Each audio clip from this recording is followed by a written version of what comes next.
Assalamualaikum warahmatullahi wabarakatuh. Merdeka, sehat Indonesia, sehat dimulai dari kita.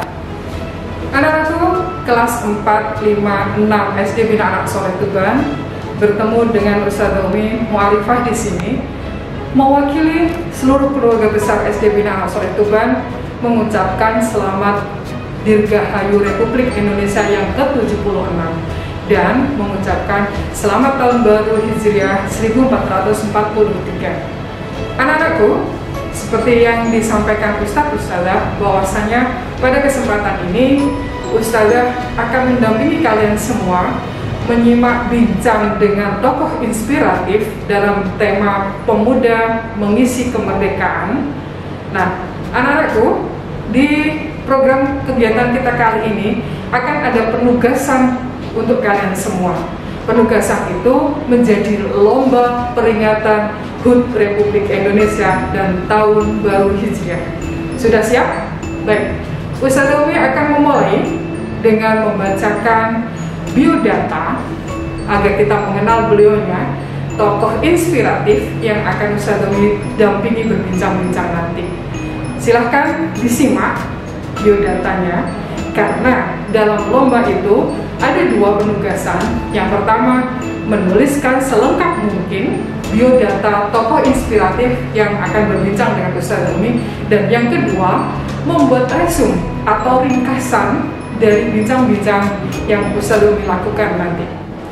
Sudah siap anak-anakku untuk menyimak biodata dari tokoh inspiratif kegiatan kita kali ini? Nama lengkap beserta gelar: Endah Nurul Komariati, ST, SKM, MKes. Bisa ulangi, Endah Nurul Komariati, ST, SKM, MKes.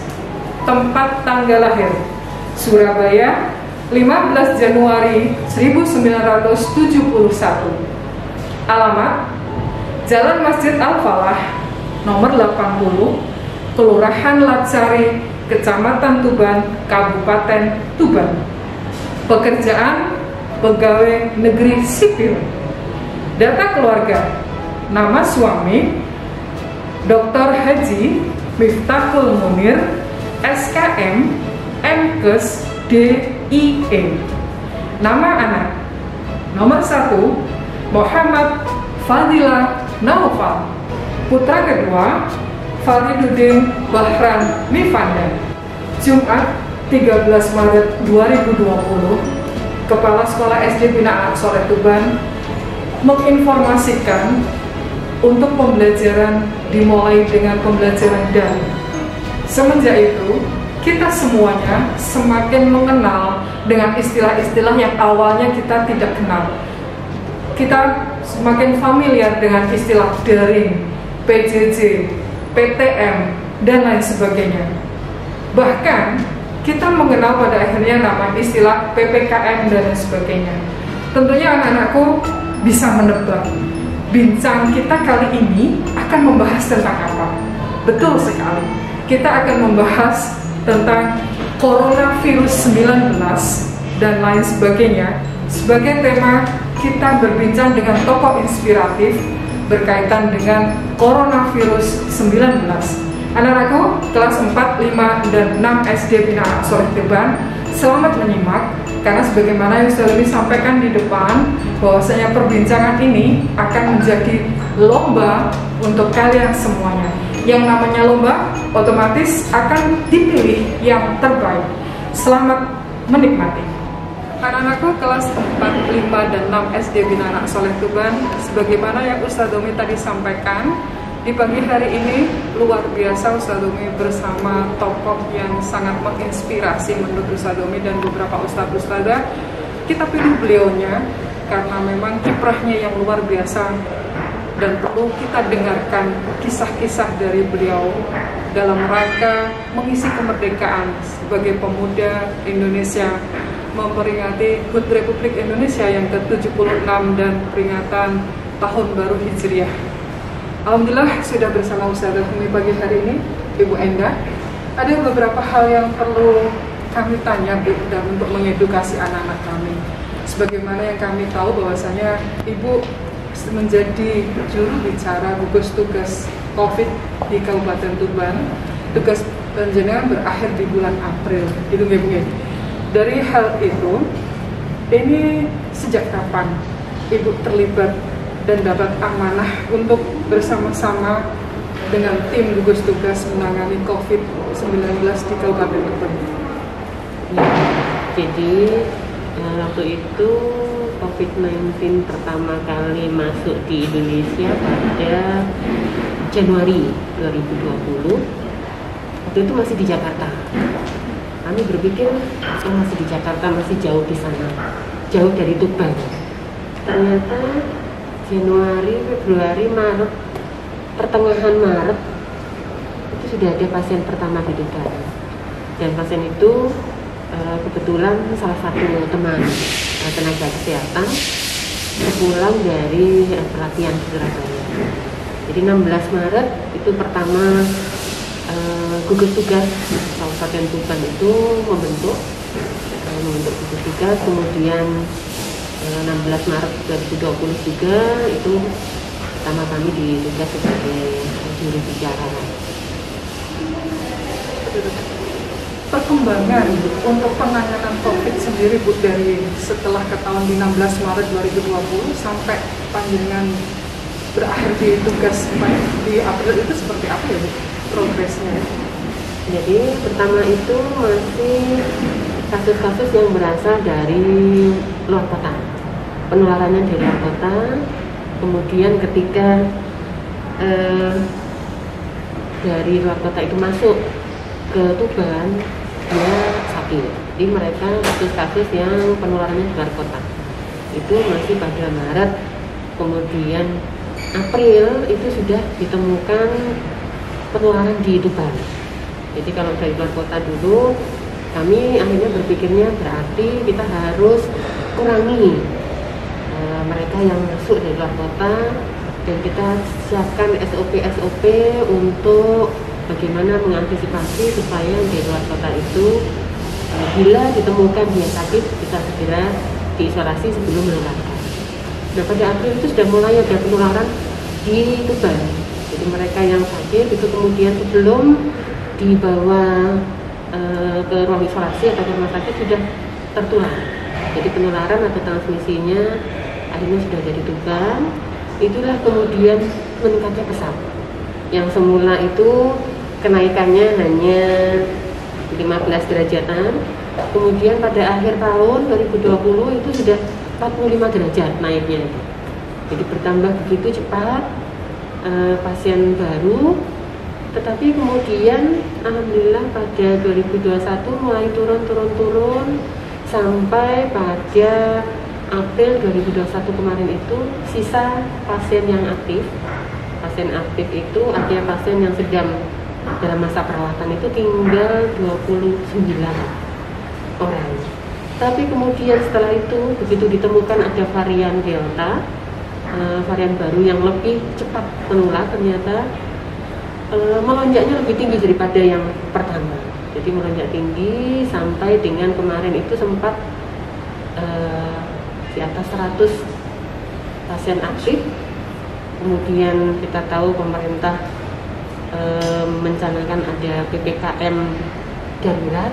Alhamdulillah setelah PPKM darurat itu sampai dengan hari ini perlahan sudah mulai turun. Sebagai orang awam dan anak-anakku mungkin juga memiliki pertanyaan yang sama, Bu. Program kegiatan apa sih yang dilakukan pemerintah Kabupaten Tuban khususnya gugus tugas COVID untuk menghentikan atau berusaha untuk memperlambat laju gitu Bu? Ya. Jadi mulai dari pertama itu pencegahan. Pencegahan itu adalah menjaga atau mengurangi adanya penularan baru, supaya tidak ada penularan baru. Itu dengan mulailah waktu itu kami alhamdulillah dari Dinas Kominfo waktu itu sangat membantu, sehingga Pak Heri waktu itu Pak Heri beliau kepala dinasnya, saya butuh ini, saya punya ini, pengen apa ya, mengedukasi. Berarti sekarang itu cara batuk pun itu sudah harus ada etikanya, ada etika batuk, supaya ketika batuk kita mengurangi transmisi atau penularan ke orang lain. Mulailah saya dibantu membuat apa itu media promosi untuk etika batuk dengan gambar-gambar, sehingga lebih mudah masyarakat untuk memahaminya. Itu dengan pencegahan. Jadi mulai kita edukasi cara batuk, kemudian mulai rajin mencuci tangan. Mengapa mencuci tangan? Karena virus ini walaupun dia cepat menular, tapi ternyata dia mati dengan sabun dan dengan alkohol. Maka cuci tangan dengan sabun itu menjadi hal yang harus kita galakkan, harus kita promosikan ke semua masyarakat itu untuk pencegahan. Kemudian berbicara dengan orang lain, ternyata sekarang itu tidak bisa seperti dulu, tidak bisa seenaknya. Itulah yang selama ini dipromosikan oleh pemerintah untuk pencegahan. Jadi kita mulai dengan ada 3M, 5M, sampai kemudian hal-hal yang masyarakat bisa lakukan untuk mengurangi kejadian penularan. Setelah itu, setelah pencegahan, kemudian bagaimana kalau ternyata sudah tertular, bagaimana kalau ternyata sudah positif, maka ada tata laksananya, yaitu yang sudah terkonfirmasi positif itu berarti supaya tidak menular ke orang lain, maka harus diisolasi, harus disendirikan supaya tidak sampai berlanjut menularkan ke yang lain. Karena kalau menular ke yang lain, nah yang ketularan ini menular lagi ke yang lain lagi. Itu yang menjadikan cepatnya penambahan kasus baru. Tapi kalau sudah diisolasi, tunggu sampai benar-benar sembuh, sampai aman, sampai tidak menular, baru bisa berkumpul dengan yang lain. Maka untuk yang sudah terkonfirmasi positif, upaya dari pemerintah yaitu menyendirikan, yaitu mengisolasi sambil mengobati sampai sembuh. Kemudian juga melakukan tracing. Tracing itu melacak siapa sih yang kemungkinan sudah tertular. Jangan sampai ternyata ada orang yang tertular tetapi belum diketahui atau belum ditangani, belum diisolasi. Jadi seperti itu sering terjadi. Bahkan ada serumah bapak ibu anak, bapaknya ini sudah positif, kemudian sudah diisolasi. Ternyata yang sebelum dibawa ke ruang isolasi itu sang ibunya itu juga sempat tertular. Dari sini kemudian kita lakukan pelacakan atau tracing, yaitu menginventarisir selama 2 minggu sebelum ditemukan ini si pasien ketemu dengan siapa saja. Nah ini dari sini dari data kita bisa ketahui ternyata semakin banyak aktivitas sang pasien itu maka semakin banyak tracing kontaknya, semakin banyak orang-orang yang kemungkinan tertular. Jadi ada yang orang yang hanya kegiatannya itu di rumah, kemudian ini di rumah tangga, tidak ada aktivitas yang lain, maka yang menjadi kasus kontaknya adalah hanya anggota keluarga di rumah. Tapi kalau mereka yang aktif selain di rumah, keluarganya dia juga di kantor. Maka orang-orang di kantor itu siapa yang duduk seruangan, siapa yang ada di kiri kanannya, siapa yang terakhir kontak, sampai dengan siapa yang sempat makan bersama seminggu terakhir. Kalau ternyata dia ada kegiatan yang lain lagi, oh ternyata dia juga takmir masjid, maka lokasi di mana berkegiatan, ternyata ada juga kegiatan perkumpulan goes, sepeda, semuanya yang menjadi aktivitas siapa yang ditemui itu akan menjadi kontak kasus. Itulah yang diteliti, yang diamati sampai 14 hari. Kalau mereka tidak ada gejala, insya Allah tidak sampai tertular. Tapi kalau di antara yang orang-orang tersebut yang sempat ketemu muncul gejala, jadi sudah ada risiko kontak dan risiko gejala, maka itulah yang harus dicermati, kemungkinan besar tertular, itulah yang ditangani. Jadi secara garis besar dibagi dua, mulai dari upaya pencegahan dan upaya penanganan setelah ditemukan pasien positif. Seperti itu. Ibu, kenapa sih harus 14 hari gitu, Bu? Oh iya. Yeah. Karena begini, kalau kita punya air yang jernih, kemudian mungkin anak-anak sempat atau pernah bermain kertas apa namanya Sodomi ya, kertas yang kemudian kertas krep apa ya, yang kemudian ketika kena air dia mengeluarkan warna. Betul, kertas krep ya, itu sebenarnya kita celupkan kertas krep kemudian diperes, dia langsung seketika warnanya jadi merah. Nah, virus SARS-CoV ini begitu dia masuk itu tidak kemudian langsung terlihat. Jadi butuh waktu, dia begitu masuk ke tubuh, misalkan satu virus yang masuk, begitu masuk di dalam tubuh dia berkembang biak menjadi 2, menjadi 4, menjadi 8, menjadi sekian. Nah, waktu perkembangbiakan itu sampai jumlah tertentu orang baru muncul gejala. Nah, itu yang menimbulkan gejala itulah mulai dari masuk sampai timbul gejala yang disebut masa inkubasi rata-rata 14 hari. Makanya kita tunggu 14 hari. Kalau dalam 14 hari itu ternyata ada gejala, maka kemudian dia kalau dalam 14 hari itu muncul gejala, maka perlu dilakukan pemeriksaan laboratorium. Mungkin dia juga akan tertular. Tapi ada juga yang dalam masa sudah tertular itu karena imunnya kuat, imun tubuh kuat dan bagus, sama sekali tidak merasa sakit, tidak batuk dan tidak pusing, tidak demam. Tetapi karena di dalam tubuhnya itu ada virus, dia bisa menularkan ke orang yang ditemui. Itu dalam 14 hari itu sekurang-kurangnya itu isolasi. Kalau yang OTG 10 hari sejak ditemukan terkonfirmasi positif. Jadi karena yang hari sebelumnya itu sudah ada masa inkubasi, jadi begitu ditemukan labnya positif tanpa gejala dalam 10 hari, maka rata-rata virus itu dalam 10 hari sudah mengalami pelemahan, jadi sudah tidak bisa menularkan ke orang yang lain. Makanya isolasinya seperti itu 10 hari, kemudian itu ditambah menjadi 14 hari. Bu Endah, menurut Ibu di Tuban ini, karena bicara tentang pemuda, sejauh ini ketika panjenengan di gugus tugas COVID itu, peran pemuda, khususnya anak-anak sekolah, tentang partisipasi menangani dan mencegah, maksudnya mencegah ya, COVID seperti apa Ibu kontribusi mereka?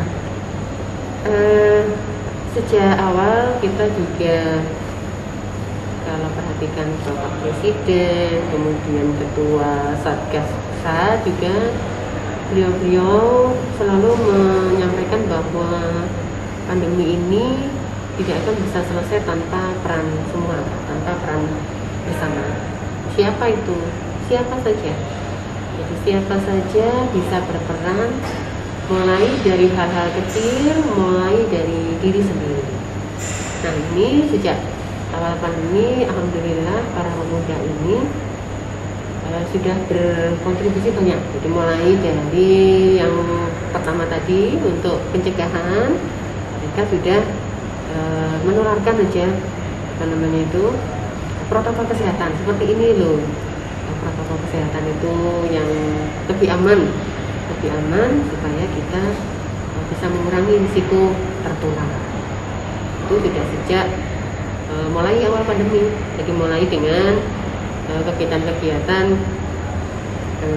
webinar, jadi seminar tapi secara online. Kemudian beberapa ini alhamdulillah perguruan tinggi dan sekolah-sekolah yang melakukan kegiatan KKN itu sudah mulai dirubah KKN-nya. Jadi dulu KKN itu beserta masyarakat bersama-sama di sana. Sekarang KKN-nya sudah mulai dirubah, ada KKN online. KKN online itu secara mengurangi tatap muka, tetapi ada hal yang dilakukan di lokasi di mana mereka berkegiatan. Itu mulai dari menyusun leaflet, menyusun media promosi, poster yang itu disebarluaskan kepada masyarakat supaya semuanya akhirnya bisa tahu. Seperti hari ini juga kita lihat hanya 1-2 mungkin, atau hanya yang lupa yang tidak pakai masker. Nah, kita lihat dimanapun berada orang-orang lebih masker. Sekali 1-2 yang lupa, itu menjadi kewajiban kita untuk saling mengingatkan. Itu pemuda-pemuda itu sudah mulai melakukan hal-hal itu, dan itu sangat berarti, sangat membantu dalam rangka upaya pencegahan. Nah, ketika kemarin ada lonjakan kasus akibat varian baru, varian Delta, ini teman-teman sudah kemarin itu membuat kegiatan Tuban Bangkit, karena waktu itu kan Tuban sudah menjadi kembali zona merah. Waktu itu kan sudah kuning, sudah hampir hijau.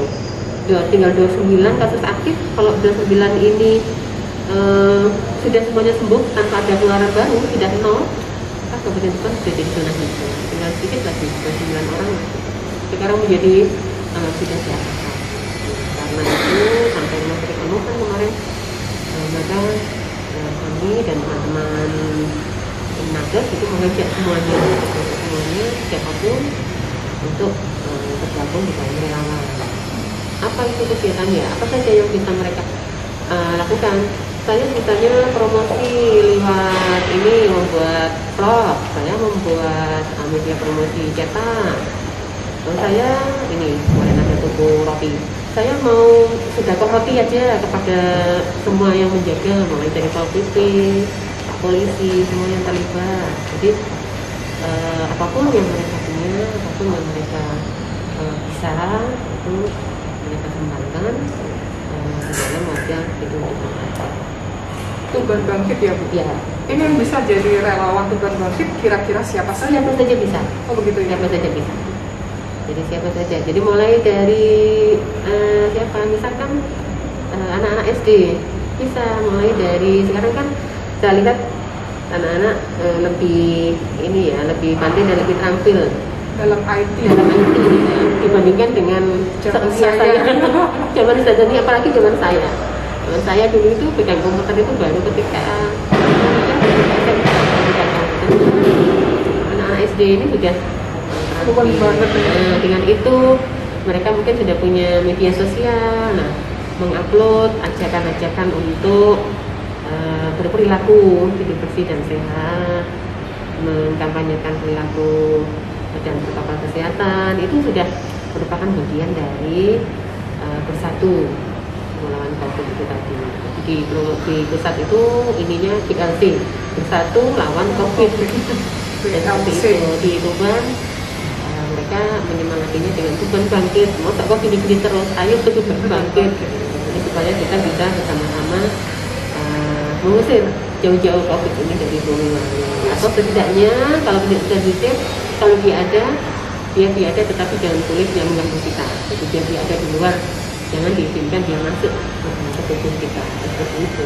Ini poin yang sangat luar biasa buat saya pribadi. Anak-anak perhatikan ya apa yang disampaikan Bu Endah. Biarkan mereka tetap ada, gitu ya Bu. Tapi bagaimana caranya kita survive? Mereka tidak bersahabat dengan kita. Mereka COVID dan variannya itu jauh-jauh dari kita. Seperti itu Bu ya. Seperti yang sudah disampaikan Bu Endah, bagaimana cara pencegahannya dan lain sebagainya. Itu salah satunya adalah mereka biar bisa terusir di sekitar kita gitu Bu. Subhanallah, bismillah ini. Sehat selalu. Amin. Bu, ini terakhir untuk anak-anak kami khususnya di SD Basir ya. Harapan Ibu untuk para pemuda khususnya SD Binaan Soleh Tuban, yang seperti mana Ustaz Zafi sampaikan, dua putra beliaunya itu pernah menjadi bagian dan tidak bisa dihapuskan karena memang dua anandanya beliau menjadi alumni SD Binaan Soleh Tuban. Mohon berkenan untuk diberikan saran kepada anak-anak kami Bu. Anak-anakku di manapun berada, seperti sering kita dengar juga para pimpinan dan Pak Presiden juga menyatakan pandemi ini sampai dengan hari ini tetap ada. Dan semuanya itu bisa kita atasi kalau kita bersama-sama, jadi tidak menyerang mereka, kita bersama-sama semua melakukan upaya-upaya. Dan upaya-upaya itu bisa kita mulai dari diri kita sendiri dan bisa kita mulai dari awal. Jadi sendiri itu adalah bahwa mulai sekarang kita beraktivitas sudah tidak bisa lagi seperti dulu. Kalau dulu ketemu sahabat berpelukan, kemudian bersendaguro itu tanpa masker, maka sekarang saya duduk dengan saudara Umi berjarak berapa meter ini seperti ini, tetapi hati kami sudah menyatu ya saudara Umi. Alhamdulillah, insya Allah. Nah, jadi sudah seperti itu. Kemudian saling mengingatkan, maka mengingatkan untuk tidak melepas masker itu artinya kita menyayangi orang yang diingatkan itu. Jadi ini saling mengingatkan ini butuh terus disemangati, karena kadang-kadang juga seperti saya lihat kadang-kadang juga banyak yang lupa ketika makan masih berhadapan. Nah, seperti itu. Maka sekarang mungkin kalau makan, karena makan itu bukan masker, kita ambil posisi yang agak jauh dari orang lain, barulah kita buka masker.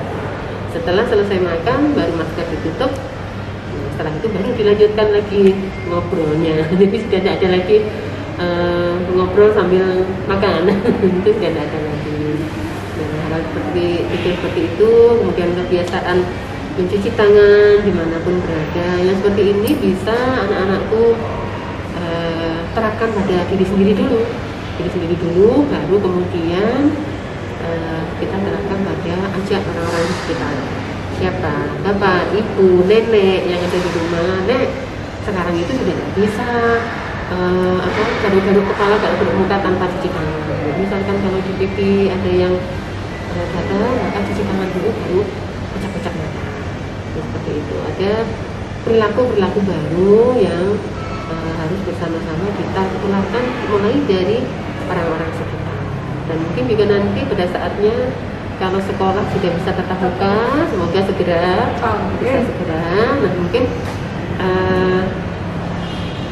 antar murid, kemudian ustadz-ustadzah, siapapun penghuni sekolah itu akan menjadi satu bagian yang kita itu tadi ada budaya saling mengingatkan.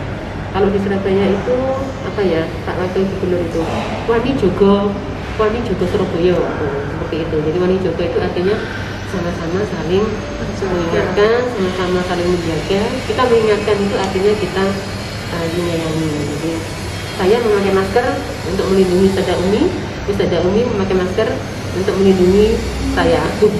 Maskerku untukmu, maskermu untukku. Jadi seperti itu artinya saling menyayangi. Dari hal seperti itu, kemudian beraktivitas dan sebagainya, kita sudah akan mulai cara-cara baru.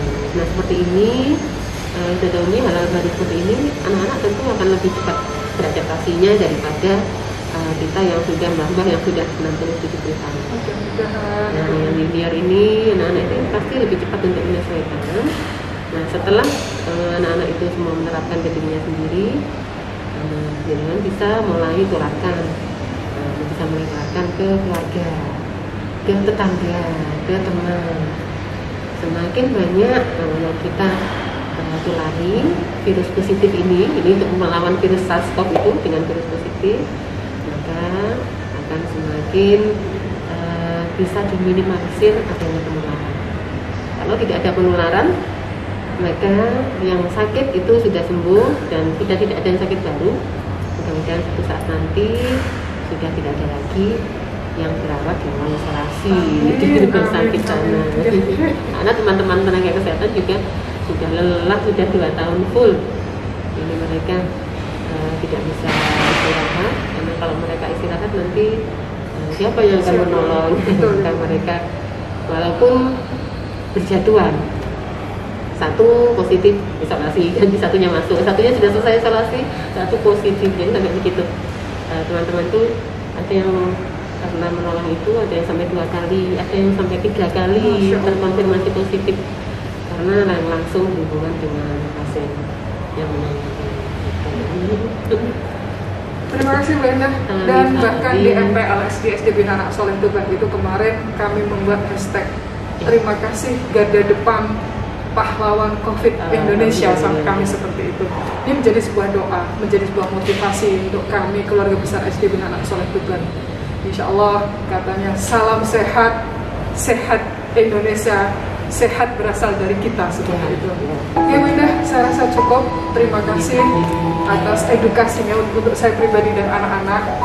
Doa kami keluarga besar SD Bas sehat untuk Bu Endang dan keluarga, semakin termanfaatkan tenaga pikirannya, gitu. Jangan berhenti untuk mengedukasi, begitu pula dengan kami. Terima kasih. Mohon maaf atas semua kekurangan. Kami akhiri bincang-bincang.